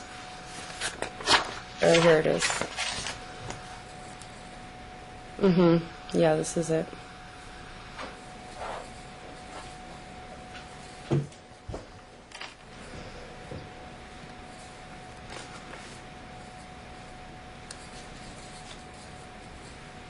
Okay. And do you understand that the IEP is referring to one-on-one speech therapy for Grace when you're referencing that number? Yeah. And are you also aware that the teacher works with Grace on a daily basis, as she does with all the other students? I mean, I'm not aware of anything that really goes on there, except for this right here. She gets speech therapy 120 minutes a month. Have you spoken to Grace's teacher about her progress in this class? Not much. Okay. Have you spoken to her? Very briefly. Okay. Has she relayed any of the progress that Grace has achieved in her class to you? Yeah. Okay. And is it your testimony that Grace has not achieved any progress in this program? Alicia told me she taught her how to pull her pants up. So I don't know what you're asking me. Like, Okay. In your home, have you heard Grace speak verbally? yeah, but not anywhere near as much as I feel she would if she got And individual therapy. was Grace speaking words verbally before she entered this program? This is a moot point because any child is going to over time. But it's really hard when you're surrounded by I people need you that to don't even answer the speak question. English all day, every day. What is your question? Was any Grace- child progressively was- would speak more, yes. Was Grace speaking verbally before she entered this program? Yeah, a little bit. A little bit, yeah, she was. And you would testify that she is now speaking more since she has been in A this little bit program. more, as any human being would, yes.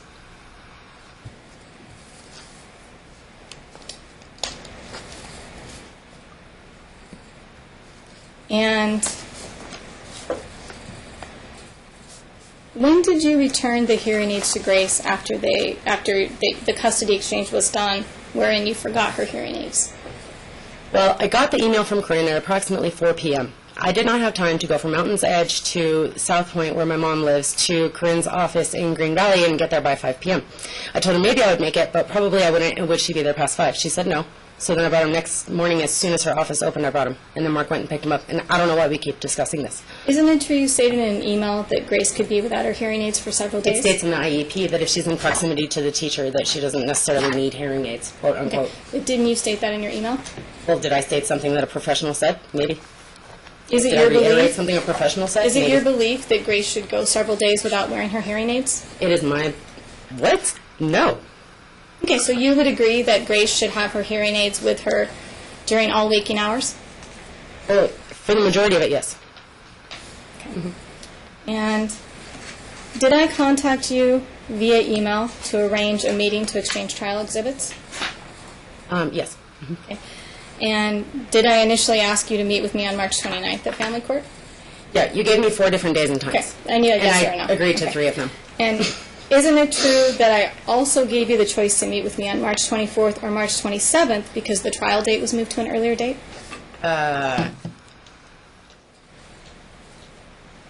Yeah, thank you so much. Read my mind. Yeah, you demanded 3 different times, and I said okay to all 3, and then I just told you I And couldn't on isn't one. it I don't true remember. that you failed to meet with me to exchange exhibits on March 27th, 2017? I told Oh, we you. didn't. Oh, yeah. Yeah, I called you at 9. I got no answer from your office. Did you leave me a voice message? I didn't know. But I can grab my phone right now out of my purse and show you that I called you, if you'd like, if the auditor would like to admit it as evidence. Isn't it true that you called me from an unknown number? No, it isn't. It's true that I called you from my phone. I can show you. Okay. Isn't it also true that I requested the name of your attorney and you refused to provide it? It is true that you requested the name, and then I said I would call her and ask her if that was okay if I gave her you her name, and then I called her office and they said it was fine, and then I called you back and told you her name. When did you And I put it in writing. when did you retain your attorney? I don't know. When did I retain him? A week ago, 2 weeks ago. It's on a Friday. Very late. Very late. So it was like, obviously my fault because I was having financial difficulty to get an attorney. I got Would it her be late. true and that you then- retained your attorney 2 weeks ago? Is that what you think? No, the I best don't think that's reflections? appropriate. No, I don't think it was 2 weeks ago. I think it was less. Okay.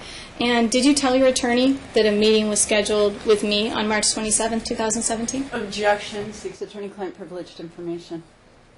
I don't think that particular statement does. It's requesting if she informed her attorney of a mandatory No, it's meeting. not advice that you gave her. It's just, did she inform you of this meeting that they had set up? Overruled. Did I inform Molly? No, I don't think so, because I was concerned with, I was trying to work with my paralegal and Molly and my own exhibits and make sure that I was doing them correctly, and I wanted to confer with Molly before I Isn't met it with true you. that you told me that your attorney told you not to meet with me on No, March 27th? that's not true. I didn't say that. No. Do you recall that you're under oath at this time? Yes.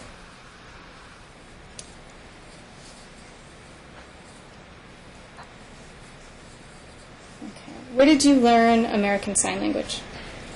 From signingonline.com and Signing Time Academy, and I learn a lot from the library. Okay, Okay, and no, isn't it true that your certificate is from an online program? All 4 of my certificates are from online, yeah.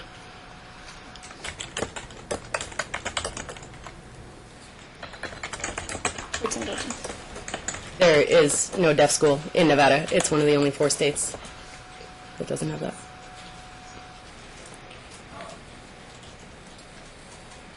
No, I think Okay, no further questions. Thank you.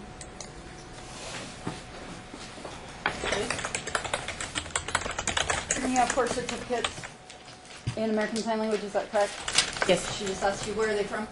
They're from signingonline.com and then Signing Time Academy. And what is each certificate for? Signingonline.com is like the beginner, and then it's like levels 1, 2, and 3 of sign language, to your intermediate skills, I'd say. And then Signing Time Academy is like, I'm certified to teach kids that are 0 to 9.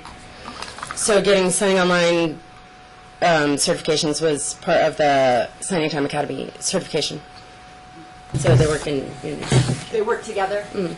You need all of the certificates in order to be able to teach American Sign Language, is that correct? Yeah, those and a couple other things, yeah. Okay. And how many hours did you spend in these programs? I just picked up sign, kind of on my own, so it didn't take me long to complete the courses. It was like, it's hard to gauge how much time because I've sort of been picking it up with my daughter since she was 2. I've been picking up sign for a little over a year. So when it came to the testing, it was very fast and easy for me. So it's like, you can look at, I got a perfect score in 15 minutes. I got a perfect score in 15 minutes. I got a perfect score. So it's like, that portion didn't take long because I already had the foreknowledge of it. Is there a reason that you chose to attend the online schools as opposed to attending a school for sign language in Las Vegas? No, well, what I wanted to do was use the Deaf Center, the Center for the Deaf and Hard of Hearing here. They have sign language classes where the parent and child can go and learn together, and that's what I wanted me and Grace to use, that in accompaniment with speech therapy. There's a lot of community therapists and private therapists and stuff, so that's why I wanted to go learn sign officially, but I learn it other ways. I'm so sorry, I trailed off from the question. I learned it online because that's the really only way, unless I was to go get, I suppose, a degree, maybe from UNLV or something. I don't even know if they provide that, but in order to be an interpreter, it's more like practicality of your skills is necessary rather than... Okay, let's talk about the IEP that was admitted in the evidence. It's Plaintiffs Exhibit It was number not 9. requested to be admitted. Did we not? Okay. I didn't mean to, but... So I would ask that Exhibit 9 be admitted of plaintiffs. The IEP, Exhibit 9. Is there any objection? No, stipulate. Okay. So looking at page 60 of Plaintiffs Exhibit, Exhibit number 9, where it says M60 at the bottom. Do you see that? Got to go kind of way towards the back of that exhibit. Oh, yeah, I have it. Yes, Okay. yes. I'm sorry, which page are you on? 60. Okay. And you see at the top there where it says speech language, and it says D for direct, and it says ESY on that second line. Do you know what that means? I'm guessing that's the speech therapist. Okay, but you don't know what the ESY stands for? Not exactly, no. Okay, and then it says beginning dates and ending dates.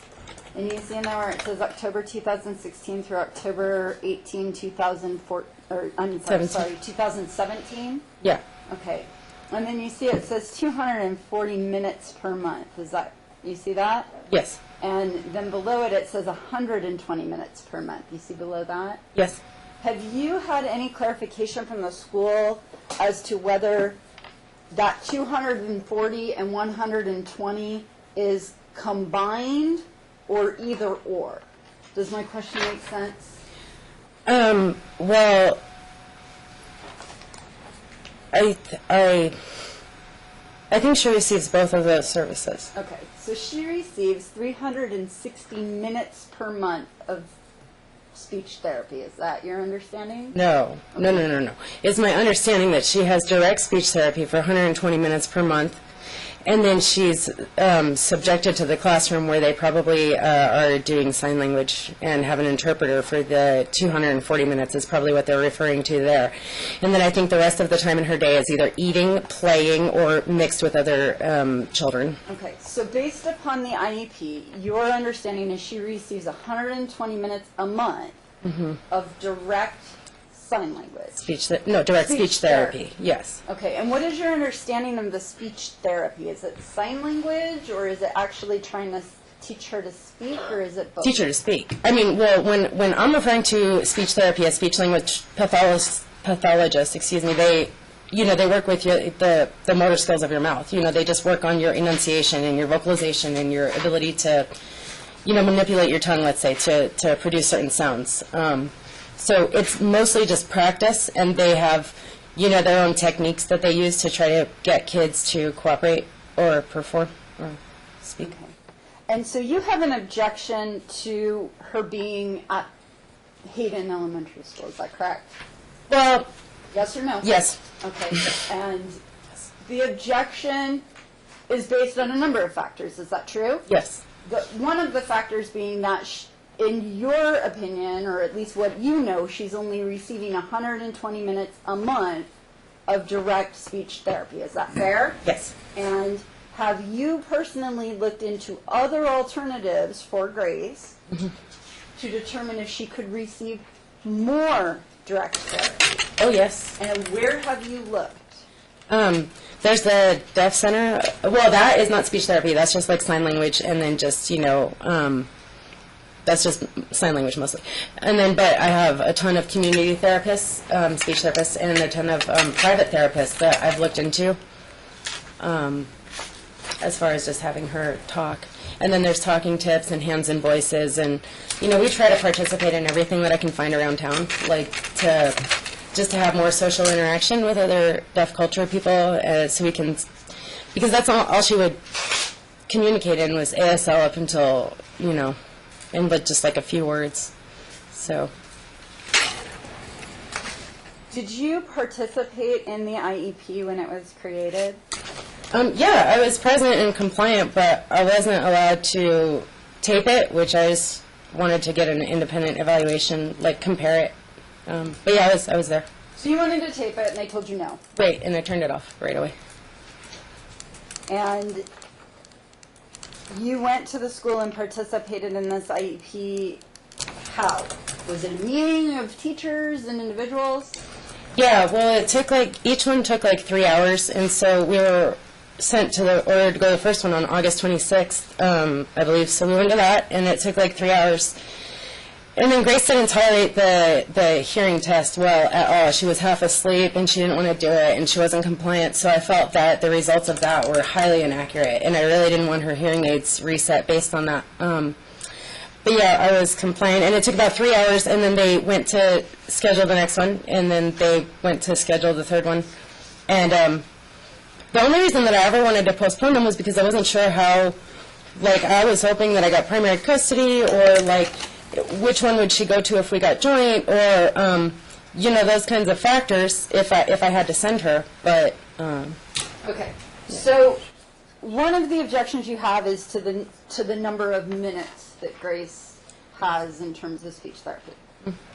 Is the other objection you had mentioned in opposing counsel's examination that the school is way up in North Las Vegas, and there's a lot of emails where you've sent to people that the school is way up in North Las Vegas. Yes. Where do you live?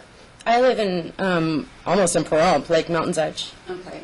And how far away from you is the school? 33 miles. And if I take the 250. Is your objection that the school is 33 miles away, or is your objection the quality of the school? Well, both. Okay. Have you researched other schools that would be of similar quality, that would be closer to you? Yes. And what schools are those? Do you know?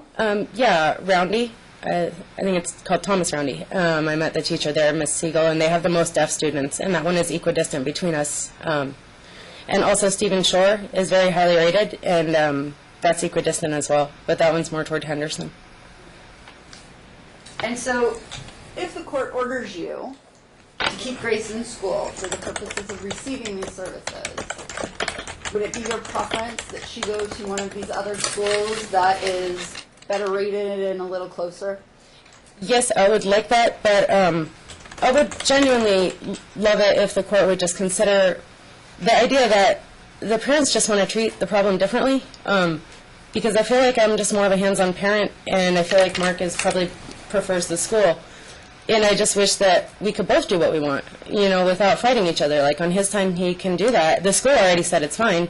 But I would prefer if it was equidistant, though, if the court prefers that we take her only to school. But, I mean, the only reason that I would want to take her out on Thursday and Friday is just to get her, she would be getting 8 times as much therapy, or 4 times as much therapy. Let's talk about the missing school. Counsel asked you a lot about missing school. Can you look at Plaintiff's Exhibit number 3? You see that? Yes. Okay. And that shows Grace's attendance at school up until March 13th, 2017. Is that based on looking at that record? I think, well, yeah, it says March 10th is the last one she missed right there, and then...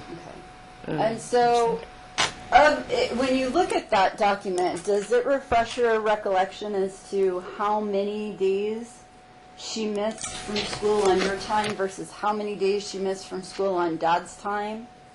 Yeah, I mean, I tried to always take her unless he asked me not to, or there was a vacation, and yeah, she missed a couple because she couldn't breathe and she was just coughing, and I let them know 24 hours. How many of those days are your days? 3. And how many are Dad's? Like 1, 2, 3, 4, 5, 6, 7, 8, 9. Okay. Right? So is it your testimony based on this record that the child has missed 9 days with Dad and 3 days with you? Yeah. Okay, let's talk about those last 2 days, the 10th and the 3rd. Mm-hmm. Do you see those? Yes. And did you advise Dad that Grace was sick on those days? Well, Corinne asked us to just email her if we were going to miss, and so I did. Okay, and so you sent an email to Corinne advising she'd be missing those days? And Mark, yes, both. Corinne and Mark. Did you talk to anybody at the school? I honestly don't remember if I called the school.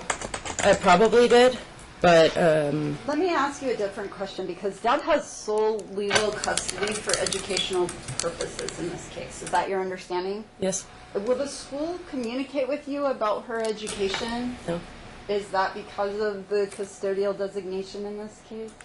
Yeah, it's sort of like he went to the teachers and told them, don't say anything, don't tell me anything I ask. Okay, so when counsel's asking you if you've communicated with the teacher about Grace and her progress, do you believe that that limited communication is because of the custodial designation with Dad having sole legal? I feel like they just feel like they don't want to be too involved. They want to just, stay away from it. They don't want any conflict. I don't want any conflict. I don't know. There was discussion about the Donna's House exchanges, dropping Grace off, and some discussion about you following Mark out of Donna's house or something. That's where the exchanges are on Sunday, correct? Yes. And you don't like the exchanges there? I mean, I just think that it's fine. It's fine, but we've just met a dozen times outside of it, so either one is fine. I mean, cameras and witnesses I prefer. A mediator is fine, or to pick her up at the school or drop her off there is fine. I feel like we're all safe. But I feel like that, I don't really feel like either of our safety is threatened. But if they want us to keep using it, sure, okay. It's, it's a little inconvenient. Yeah, I have to pay, and it's kind of inconvenient. It's really far, but... How does Grace like being exchanged at Donna's house? She's hesitant. She doesn't want to go. She doesn't really like it, I'd say. You guys also do an exchange at Target, right? We've done that. Okay. Yeah. Are you currently doing that? No, because we had to wait till now to figure out. One of the recommendations from Ms. Price, though, was that there would be exchanges at Target. Is that correct? If the child's sick or there's no school? Mm-hmm. So have you had the opportunity to exchange at Target since then? Yes? Yes. Okay. And how have those, any issues at those exchanges? No, they're fine. Security being called, Metro being called? No, they're fine. How does an exchange usually happen? You get out of your car, he gets out of his car? Tell the court. Well, at the very last one at Target, we just both were inside, and she ran from him to me, and then we just went on our way, I think we stayed and shopped, because I was like, yeah, whatever, kill some time, and then we all feel good. Okay. He feels good, we feel good. And did Grace have any apprehension about being exchanged at Target? No. There was some discussion about Corinne and her role. as you sit here today, what do you understand Corinne's role to be in this case? Well, Whether I feel it's like right or wrong, I just want to know what your impression is. No, I mean, I just feel like that there's a lot of terms that we've kind of come to, and then if like emergency things come up, or if we need to seek her help again, then probably, or she said maybe somebody else, maybe a different coordinator, but, then we would seek, the help of a parent coordinator then. And so you understood that her role was to help you guys come to agreements. I thought so, yeah. Okay, and did she help you guys come to agreements? I mean, a little bit. They were just after the fact. Like, we had already done the target exchange twice, and then we were going to sign the SAO that said that we did that. And I'm like, well, that's cool that we signed that, we said that we did that, but can we make it that we always do that? And she was like, well, that's not really how it works. And then I was like, oh. And then, so, that was kind of how that went. I mean, it didn't, I didn't understand that she couldn't make it a permanent thing, or that she couldn't change things, really, Okay. The report and recommendation that she talked about, you've seen a copy of that? Yes. And those are agreements that you and Mark made, except for the one thing that she had referenced about the exchanges at Donna's house that you didn't agree to, is that right? Well, like, I don't really agree to the school that Grace is at. Like, I wish we could move it that would and be the stuff other like that. thing. Yeah. And then, like, I mean, I'm okay with Donna's house. I prefer we just go to a Target or whatever, because it takes less time and it's, like, in a better area and more convenient for us, I think. But, whatever you guys want to do on that. And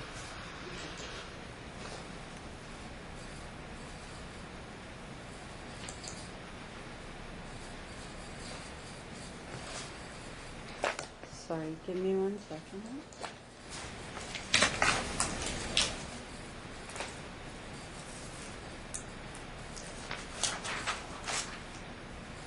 Okay, looking at Exhibit 12 of Plaintiffs' exhibits, you see that this is the discussion about the antibiotics, right? yeah. And if you look at page 84, Yeah. where it says, or I can meet you at Donna's house, do you see that? Yes. Can you read that into the record? Or I can meet you at Donna's house and give you the medicine I have gone to the trouble of getting ahead of time, or of the trouble of getting her for her. If you can't seem to do it all by yourself, in an hour from 3 till 6 today, I'll just get there 15 minutes ahead of time and I'll leave it with a representative. If you need it and can't get it all by yourself. Her next dose is due at 8 p.m. So, you never really intended to leave him without the prescription, is that fair? No, I definitely did not do that on purpose. Okay, and you in fact, based on that email, even offered to meet him, or leave the prescription at Yeah. Donna's house, not even meet him, but Yeah. just leave it there so he could get it, right? Yes. Okay. That was the best I could do, and I photocopied all my emails from the church that say that I was there volunteering. I was doing the 2-year-olds group, and I did it for like 2 hours every day on Sunday, so I couldn't get there until 3. It's back to Donna's. There's a lot of discussion about the behavioral order, right? Yes. And your testimony was that you believe that the behavioral order was between you and Mark. Is that fair? Yeah.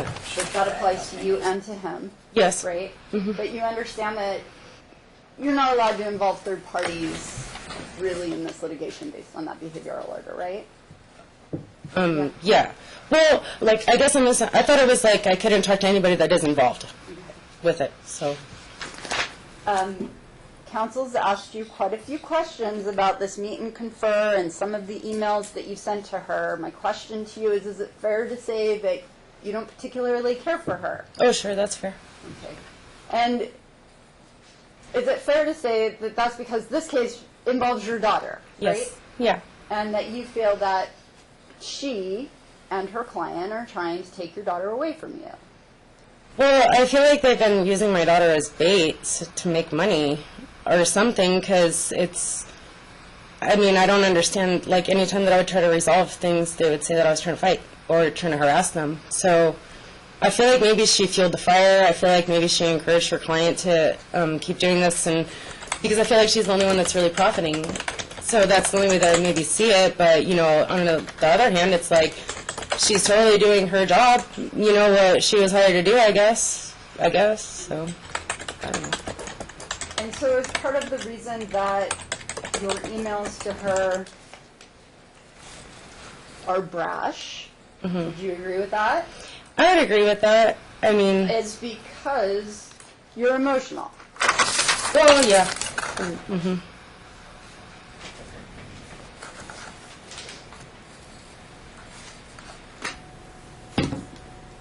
I mean, they're only bashed because I tried so many times to be nice and be peaceful and just come to resolution and just come to resolution. And I just get frustrated because I'm like, I don't understand what you guys want. I don't understand what you're asking for. Why? So let's talk about that, because in Exhibit 14 of Plaintiff's Exhibits,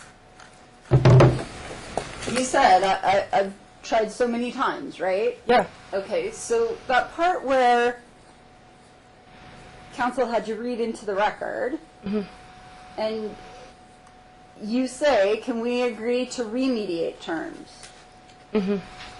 Right, on page 87, like under all that underlining? Yeah. Are you asking her to try to reach a resolution? Yeah. I mean, I was asking her there and then previous emails too. Yeah. Okay. And your statement that you don't want to take Grace to the school in North Las Vegas, is that based on the testimony that you've provided to this court? All that, and my kid said that her teacher spanks her. And it's just, like, not in a good area. Okay. So, I'm sorry, are you talking about Dawn Hayden? yes. Well, I mean, I don't think that it's in the worst area, but I just don't think that it's in, like... I mean, I don't know. Is that bad? I just didn't know if you were talking about Dawn Hayden is in a bad area. Well, when I drive, it's like I have to pass the dump and the pig farm, and then there's, like, trash blowing, I feel like, and just... But maybe it's fine. I don't know. Maybe I'm being... Okay, let's talk Reminded, I about guess. the domestic violence incidents. You concede in this case that you were charged and convicted of domestic violence, true? Yes. And Dad testified at that trial. We've already confirmed that, yes? Yes. And as part of your sentence in the domestic violence case, what were you ordered to do? Go to classes and do community service. Have you done the community service? Yeah, some of it, not all of it yet. Okay. And how long do you have to complete that? I think till July. And have you done the classes? Yes. Where are you doing classes at? Safe Nest. And are they victim classes or perpetrator classes, or do you know? Perpetrator. Okay. How many classes have you done?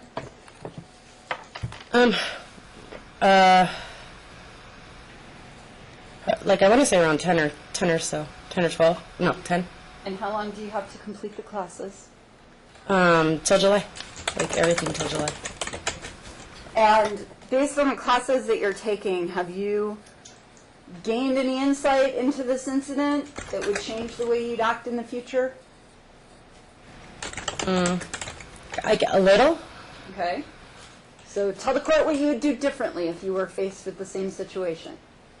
Well, I didn't realize I was in an abusive relationship until I went to Safe Nest. And then they gave us all this stuff and explained what an abusive relationship is. So then I realized that I think I was in one. You know, I mean, we split up long before this attack, this alleged attack. We split up almost over 2 years before it or something like that. But I feel that I just wouldn't subject myself to a relationship like that again. Okay. So that's what and I've what learned. would you do different with Dad that would keep this I would have let incident him- from happening? I would let him choke me longer. Objection, Or- can we strike that, Your Honor? Strangle me So longer. under the statute, she has to overcome the presumption. She has to be able to articulate to the court what she would do different.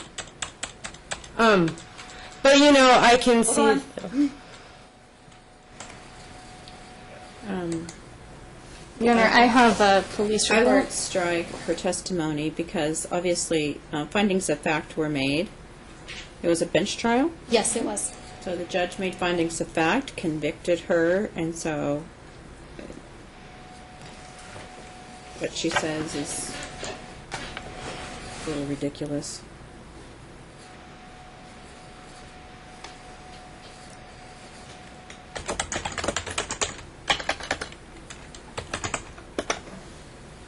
So tell me what you would do different to avoid that situation with Dad. We should use a mediator or a public place with cameras when we exchange my daughter. That is really the moral, I feel, of the story. Because it was at my house, and there was no one there, and it's his word against my word. And I understand that I've been convicted, but it's just our word against the other word. And I mean, I have the transcripts from here where he says I got pepper spray on Grace, and from there where he says she was locked in the car. I know that everybody thinks that, you know, whatever. I'm guilty, but I would feel the thing that we have learned best is to either not be around each other, like exchange her at the school maybe is what Corinne had told us, or like at, a public place with cameras and security guards. That's like all I've ever said. Did you appeal the decision? The I conviction? tried. Did you appeal it? I tried, but No? I couldn't. Okay. But I did try very hard, like, to contact appellate attorneys. I was informed that habeas corpus is really difficult to prove negligence. Remind me one more time of Grace's date of birth. 10/24/13. Okay. You and Dad had a custody decree out of this court dated April 22nd, 2015. Do you recall that? Yes. And what was the agreement that you and Dad had? Joint, like 60/40 me. Your current address, where do you live? 8689 Horizon Wind Avenue, Unit 101, Las How long Vegas. have you lived there? 6.5 years. And do you know where Dad lives? 2325 Statham Avenue. And how long has he lived there? I don't know, I think 4 years. 6. 6. Do you live with anyone else? No, just when Grace is there. And does Dad live with anyone else? I don't know. And Grace, aside from the filing last year, Grace has consistently resided with you since that custodial order in April 22nd, 2015? Yeah, she mostly was always with me, yeah. Okay. And prior to the court's order that your child attends school, did she attend school before? No. She never went to daycare? Well, he sent her, but not me. Okay. When you were working as a bartender, what was your daycare regimen for Grace? Well, he worked day and I worked swing, so we would exchange her at work. And then on the days when that couldn't happen, my mom would watch her for a few hours, and then he would pick her up from my mom's on Fridays. Aside from this domestic violence incident, have you had any other arrests? Like forever ago, I got a DUI. Has Dad? Oh, I don't know. Has CPS ever been to your home? No. Has CPS ever been to Dad's home, to your knowledge? No, I don't know.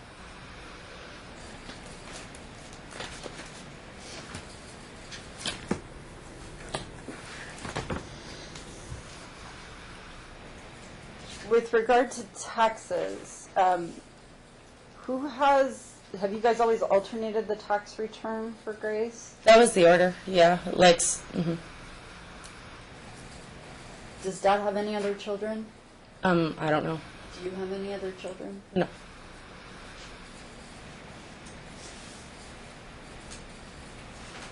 There was a period of time prior to everyone coming back to court that